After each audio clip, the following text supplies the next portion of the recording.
was one of the most nerve-wracking days.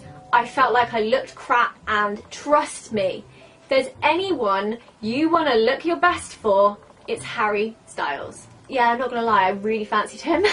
The only thing I was really worried about was that they would think I was really nervous and rubbish at interviewing them.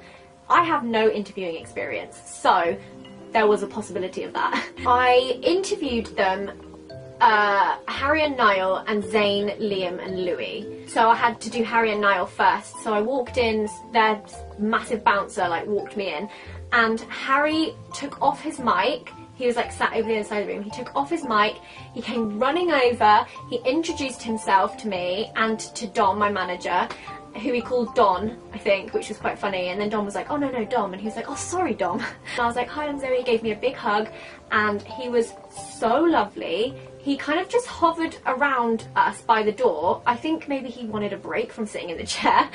And he took me over to this fridge that was like full of drinks and sweets, and he was like, do you want a drink? And I was like, I'm fine, thank you.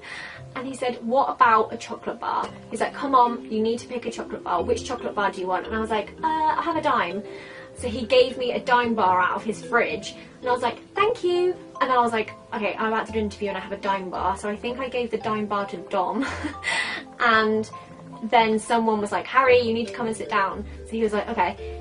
Went and sit down, did the interview. He was so lovely, as was Niall. They were both really chatty and really sweet, and he was like, you did really well. He followed me on Twitter afterwards. I would love to know why he followed me, because I'll never know, because I didn't ask him to follow me and I didn't give him my Twitter handle. So he somehow found it or asked someone. I don't know. I would love to know the answer to that. Harry, if you're watching, why did you follow me on Twitter? And then I did the other 3 boys, who were also all very lovely. But there was just something about Harry, and I'm not just saying this because I feel like he's always been one of my favourite members of One Direction.